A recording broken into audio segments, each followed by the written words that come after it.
وخدمة المختار خير الخلق دعوتك اللهم أن تسليا عليه بتسليم فالسيديا كون بكم تفسير الكتاب تفسيرا كسر يكسب النقابا افتح علي رب سلمي علما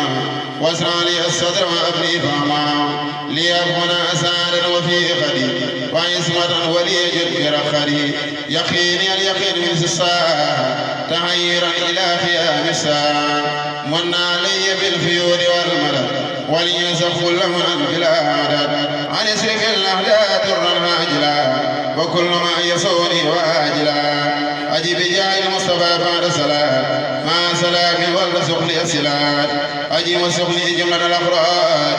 به ونجني من الأمراض دعوتك اللهم فسيبيا به وسلم على أن تسليا سبحان ربك رب العزة ما يصفون وسلام على المرسلين والحمد لله رب العالمين بسم الله الرحمن الرحيم اللهم صل وسلم وبارك على عبدك بقدر عصمتي ذلك على روح سيدنا محمد في الأرواح وعلى جسده في الأجساد وعلى قلبه في الخلوب وعلى روحه في الرجال كما خطبته بقولك يا أكرم وما كنت نرجو أن يلقي إليك الكتاب وسلي بأبي أخص بأس الحروف كتاب قال قد أوتيت سؤلك يا موسى واجعل الأكرم بالكتاب بلا وحيد وبلا كتاب واجعل الأكرم بالكتاب بلا وحيد وبلا كتاب مدلي الأكرم ما يفنيني عن التناسي ونهم المفني إذا كتبت أو خلقت فرا لخير الهدى ولا مفرا إذا كتبت أو خلقت فرا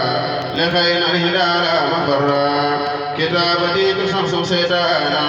لخير ما خصوه أوتانا كتابتي تشمس سيدانا لخير ما خصوه أوتانا ناب خلاتي النوافي وليس بدل أبدا بآخر ترتيل آيات كتاب الله يأتي لخير سبيل الملاهي تنزيل رب العالمين كلي بلا نهاية وسر سري رافقتني في البر والبحر وفي أسر والجهر وسخي بي يا وصف البهور والأواج ورتل الحكام والأفواج وخيتني خلاود هند المخرقة أيتني هند الإله بالخالقة أخريتني خبر الفئام هند الصرار أبي اللئام لله خد خبر في البحور أنوار ربي ومهور الحور نساني هند سيد الناس عن الجوانب إلى الخناس يقيني اليقين أنك اليا يا من صفي